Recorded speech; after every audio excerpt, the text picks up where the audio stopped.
આજે અમારા ટ્રીપનો ચોથો દિવસ છે અને આજે અમે શિવખોડી જઈ રહ્યા છીએ અને અત્યારે અમે હોટલ ઉપર જ છીએ. અમારી ગાડી અમને પિકઅપ કરવા માટે આવી રહી છે. ગાડીનો વેઇટ કરી રહ્યા છે. આજે આખો દિવસ અમે શિવખોડીની ટ્રીપ પર જ રહીશું. અને પિકઅપ કરવા આવી રહી છે. 3 કલાકનો રન છે. અહીંયાથી લગભગ 150 કિલોમીટર જેવું છે. ગાડીમાં બેસી રહ્યા છે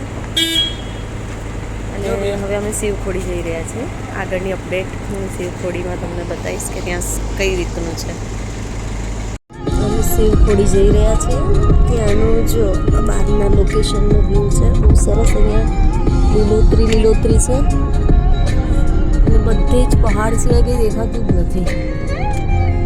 રસ્તા બી કેવા છે જે રાઉન્ડ વાળા જ છે. અહીંયા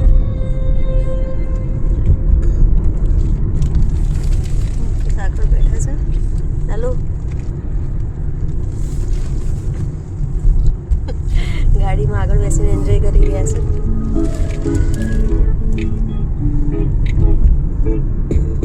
તો આ રસ્તો બહુ જ ખરાબ છે. વોમિટિંગ થાય ને એવો રસ્તો, હિલવાળો બહુ રસ્તો હોય. જાણે છે કે આપણે આબુ નહીં જતા એવો રસ્તો હોય. અને તો જો વોમિટ થઈ ગઈ હમણાં ખાધા વગર જ, એટલે કે હવે મારે કંઈ ખાવું જ નથી કે જબરજસ્ત. અત્યારે તો પનીર પરોઠા મંગાવી લીધા છે. એ આમ કે વોમિટ થાય અને હવે પનીર પરોઠા મંગાવીને થઈ રહ્યું તો વોમિટ ના થાય.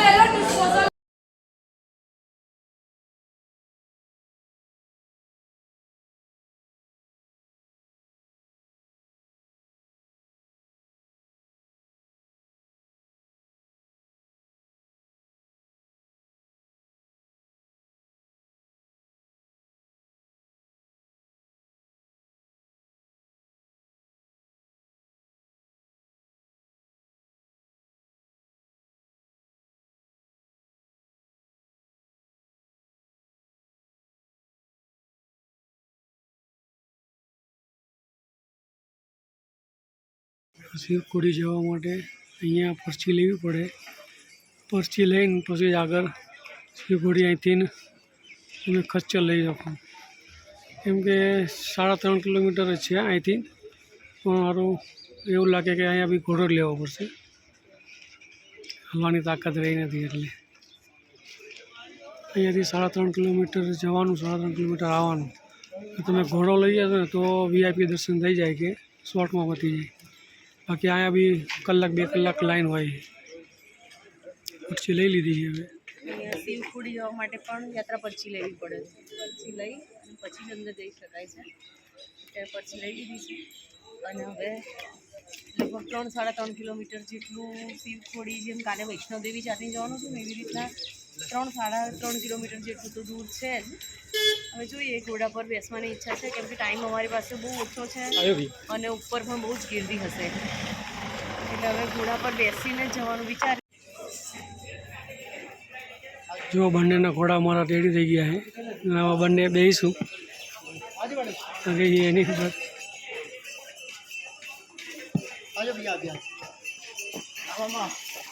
કેમ કે અહીંયા બહુ ટાઈમ હોતો નથી. 5 વાગ્યા પછી બંધ કરી દે છે દર્શન, એટલે પછી બહાર બી ગાડી નહીં જવા દેતા એના માટે.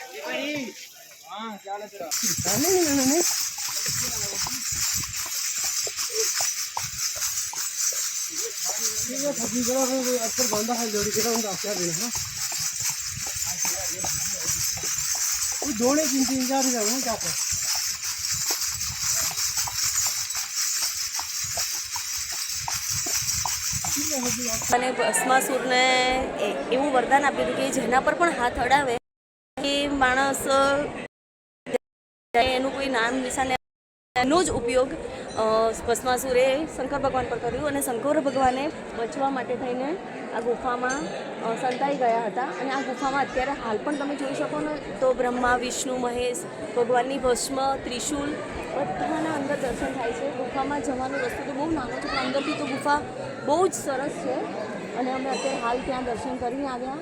અને અહીંયા આગળ બધા દેવતાઓ ભગવાનને કૈલાસ પર્વત પર લઈ જવા માટે થઈને મનાવવા માટે આવ્યા હતા એ બધાના પણ અંદર નિશાન બધા આપેલા છે કે જે સરસ બહુ સારામાં સારો દર્શન થાય છે અહીંયા.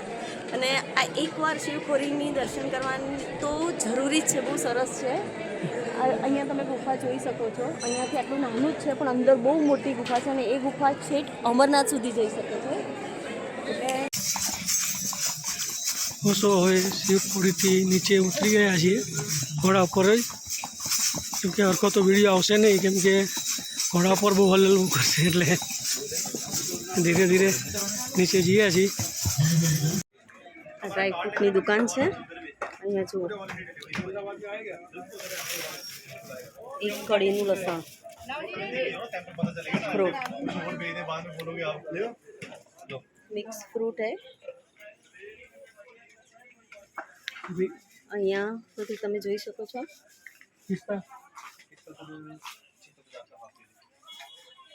બદામ છે, સુકવેલા સફરજન.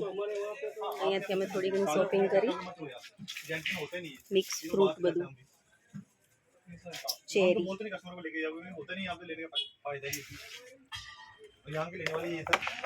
મિક્સ ફ્રૂટ છે બધું. અહીંયાથી અમે થોડી શોપિંગ કરી.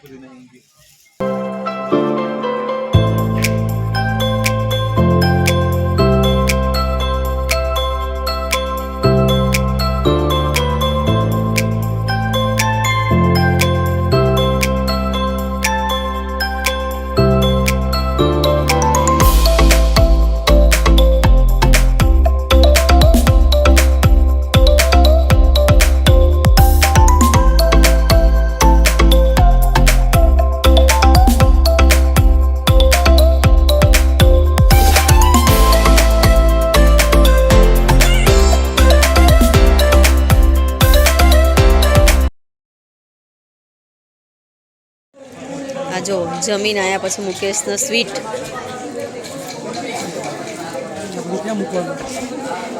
સ્વીટ ખાવાના રસિયા. દરેક જગ્યાની વસ્તુ ચાખવા તો જોઈએ જ. કેવું છે ગુલાબજાંબુ? ચાખો ચાખો.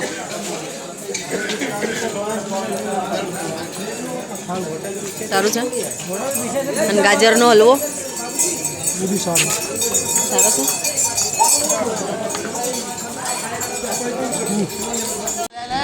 અમે બહાર બજારમાં આંટો મારવા નીકળ્યા હતા જમવા માટે, અને મુકેશને બહુ જ પગ દુખતા હતા. અત્યારે જો માલિશ કરાવી રહ્યા છે મુકેશ. એનો પગના ઘૂંટણ દુખી રહ્યા હતા, પગની પિંડીઓને એવું દુખતું હતું, તો માલિશ કરાવ્યા છે.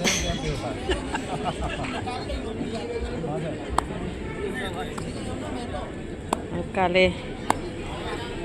આગળ ફરી શકાય એ માટેની તૈયારી ચાલી રહી છે. રાત્રિના અત્યારે કેટલા વાગી ગયા છે? 8:54 થઈ છે. 9 વાગવા આવ્યા છે અને હવે સુવાની તૈયારી કરી નાખી છે, કેમ કે કાલ સવારે 7 વાગે પાછું ફરવા માટે જવાનું છે. એટલે ગુડ નાઇટ. Good night. જય માતાજી, જય ભગવાન. અમારી ચેનલને સબસ્ક્રાઈબ કરજો, સપોર્ટ આપજો.